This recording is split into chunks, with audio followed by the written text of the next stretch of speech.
Hi, welcome to God Stories. I think this is our 4th episode, and I've been getting a lot of really great feedback. So this one's a really good one. If you saw the teaser, you saw that we went to 2nd Avenue in Nashville and under the Jefferson Street Bridge. But really where this story starts is with a man. And I met this man at a house call. Surprise. It's been several years back. I've been seeing his dog for a few years, and if there was ever a man that I have met that I would describe as a man after God's own heart, it's this man. Every time I would see him for his dog, we would get to talking about kingdom things or Jesus, and then he would just really get excited, and I love talking to him and look forward to going to see him. And he had an amazing pet. Sadly, she passed away last month. She was an older pet, but the friendship still goes on. He's still an important part of my life. And so when I met him, obviously we had the love of Jesus in common. So I met him several years ago, and it was several months back. He told me that he wanted to go to 2nd Avenue in Nashville and minister or witness to homeless people. I don't remember the word he used. I may be using the wrong word. But anyways, he wanted to go and be with them. And then he mentioned it again, like another time. He's like, I wish I could find somebody to go with me. And he was not hinting around or anything. And I was like, well, I'll go with you. And I've got a few points down here, so I'm looking. But one of the points I want to make is when you meet people, pay attention to what they say. They may say something in passing, or they may say, it usually is something very small in passing, like, yeah, my dad passed away last year and this and this and this. Well, go back and revisit that, because you never meet anyone by accident, and they never tell you anything by accident. So when he said that, I know that God never puts anything in front of me by accident. So I said I would go with you, and we talked about it. Nothing happened right away. But God had put this desire in his heart, y'all.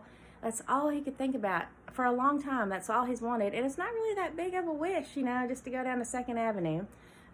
This man is a pastor, and I think he said he's been a pastor for 40 years. He's 72 years old, and I know he was called to the ministry when he was in college, and he's been preaching a long time. Another thing I love about him is anytime I go over there and we start talking, if I mention someone I'm listening to, or somewhere I went, or something he hasn't heard of before, he'll be like, oh, that's interesting. Tell me more about that. Where most of the time, a seasoned pastor and a man of his age aren't like that. Like, he's so hungry always to work for God and find out more about God. So he's just a really awesome guy. So he had this desire in his heart, and we know that it's from the Lord, because it's something the Lord would want us to do. He would want us to go see his children on 2nd Avenue. And so he called me up and he said, give me some dates you got open. So I gave him some dates. We set a date, which was last Thursday, and we went. So in preparation for that, man, nobody wanted us to go. It was like nobody wanted him to go. Nobody wanted me to go. I'm just like, what? Everybody tried to put fear in us, and he said perfect love cast out fear. And I'm like, this is ridiculous. Like, if we were just going, well, anyways. But so many people said that, and I was just like, okay, this is a desire of his heart that is so strong, and the Lord has put it there, and I am perfectly able to help him accomplish that. So we're going. And we went. And I have a friend that went with us, and all these people that were like, be careful, you know, this and that, and didn't want me to. And this friend, Faith, she was just like, yeah, I'll go with you. What time y'all going? I'm like, yes, that's what I'm looking for. So we all three went. And oh, and also we have a friend that lives there, and he said a lot of the homeless people have pets. So I'm like, awesome. Okay, that makes me comfortable. That's my comfort zone. So I can go minister to pets, and they can speak with David, and they can listen to him. So we went down to 2nd Avenue, and I had worm pills, dog treats, flea spray, and we got there, and we went kind of on the early side, got there a little before lunch, and we were on the way there. I remember he said, y'all, I was so excited last night I couldn't sleep, like a kid on Christmas Eve. He was like, I had a hard time sleeping last night. I was so excited thinking about this trip. And I was like, I did too. Like, I was the same way. And we were headed down there, and we didn't see any for a few blocks. And it was, and this was difficult for him to walk this distance. But I'm telling you, he was energized, and he is so alive and on fire for God inside. And he would say, as we were walking, Lord, send them. Lord, where are they? Lord, send them to us. You know we're here on your mission. And then we stopped, and it was kind of cold. It was supposed to be warm, and it got kind of cold. So we stopped and went into a restaurant and warmed up, and got some coffee, and he just prayed that he said, Lord, you know we're here for this mission for you. And he wanted to find the homeless, and I remember him praying for a holy bonus of leading someone to the Lord. And listen, he didn't have anything. He didn't have, supplies. He just had him. So, excuse me. We went, and we went to Tent City. And Tent City is under Jefferson Street Bridge, and they have a ministry there, and there's just tents everywhere set up under the bridge. And it was pretty cold, and I'm sure it's been cold a lot of nights. And there were people that were mostly inside the tents because it was cold. And they were just, dressed in layers and didn't want to come out because it was so cold. And I could see some little dog gates and things like that. So I knew that there were some pets there. So that's my comfort zone. I'm like, just give me the pets. And I was concerned, though. I was worried that people might not want me to treat their pets. So I did wear my scrubs with my name on them, because they might not want me to do things with their pets. They don't know me. And they were all very receptive and welcoming, and had questions for me, and it was really good. But so when we got to Tent City, David was just smooth.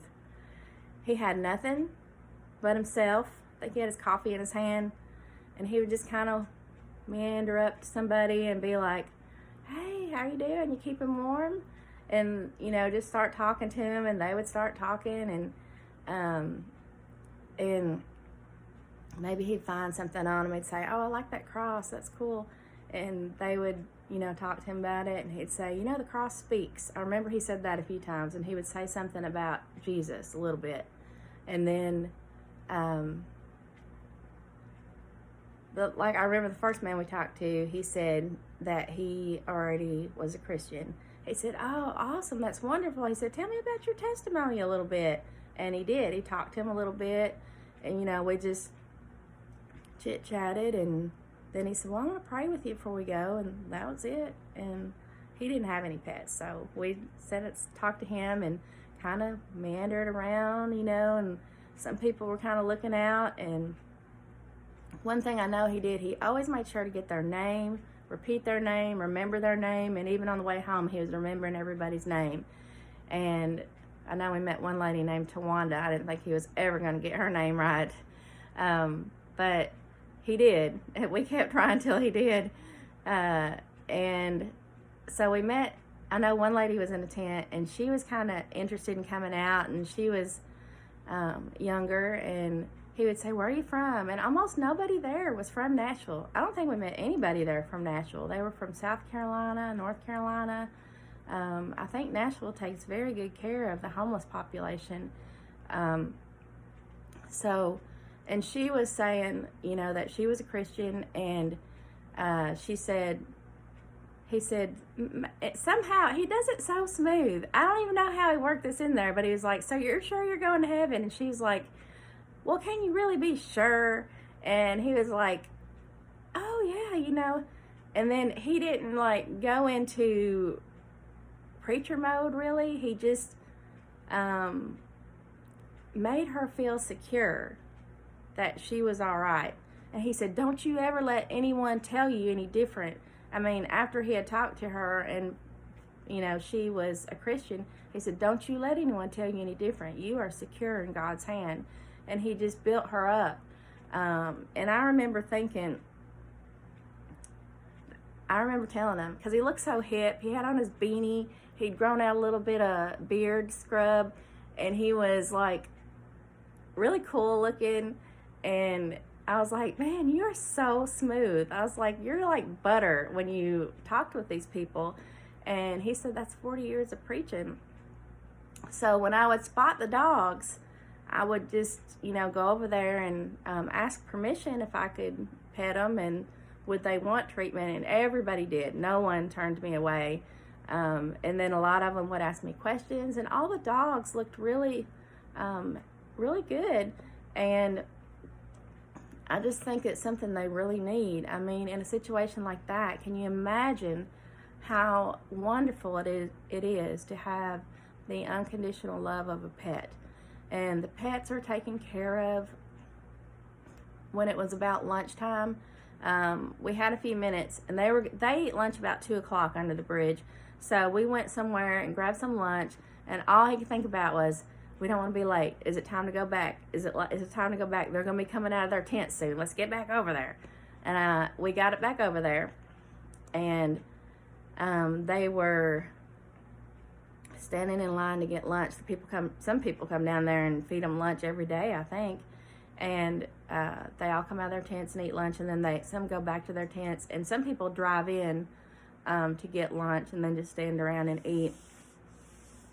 And he would just look at them, and he would say, "I'm just so burdened for these people. I'm so burdened for these people."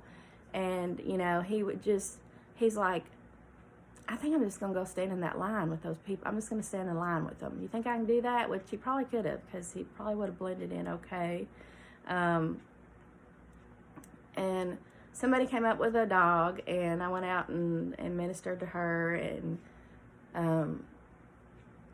we went back to a further section of the bridge and looked for people with pets, and he couldn't make it back over that terrain, so I just went looking for pets. And I think there was a couple back there, but the people weren't there, so I left it with a neighbor. And this is like a community of people.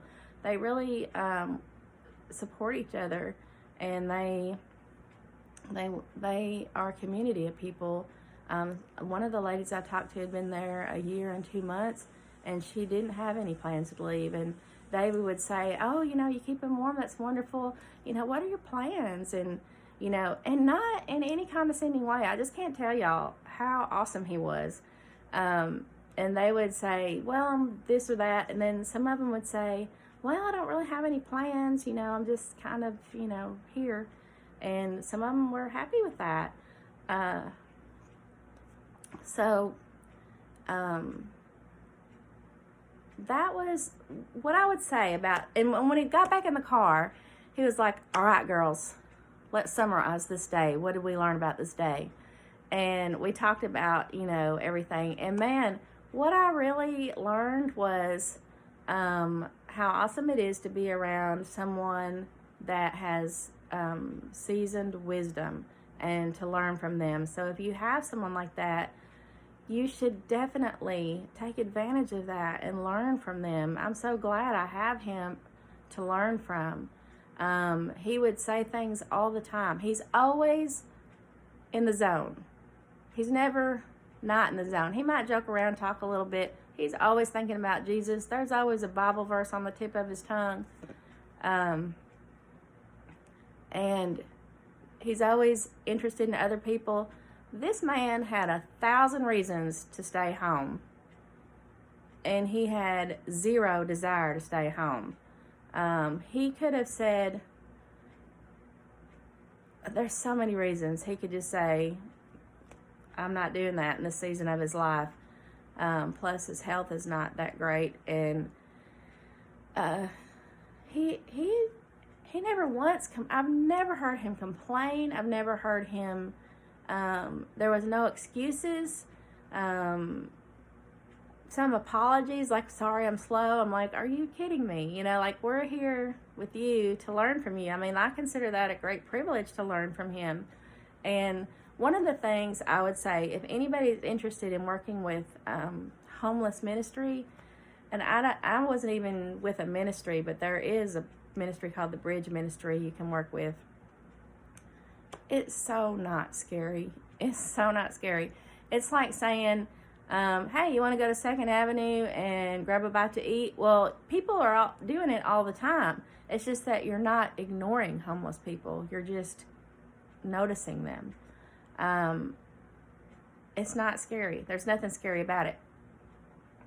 Tent City wasn't scary. If people don't want to talk to you, they stay in their tent. If they do want to talk to you, they come out and they look. We didn't have one thing. Well, I mean, I had stuff for the dogs, but we didn't have one thing to offer people. They weren't, and in my mind, I think they probably expect us to have something. And he didn't have anything. He just walked up with his coffee and, hey, how you doing? You keeping warm? How's things going? That's wonderful. And talk to them about their lives and take an interest in them. And then just go on to the next person. And a lot of them wanted to talk to him for a while. We sat down at some of their tents, some of them had chairs, and he sat down and talked a while with some of them. They enjoyed the conversation. So it was on a level of 0 to 10 scary scale, 0. Just go do it if you're thinking about doing it. There's nothing scary about it. And then I would encourage you just to do it. Do something. Just, if you have that desire in your heart, just go. Just do something. I know what I was doing. I just went with him.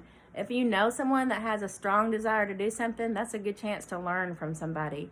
So I definitely want to go back and minister to those pets. That's so fun. And I'll probably go back in the summer in conjunction with the Bridge Ministry. And David and I talked about going when it's a little warmer and when people are more inclined to come out of their tents and not be covered up, bunkered down from the cold. So that's pretty much my God story from this week.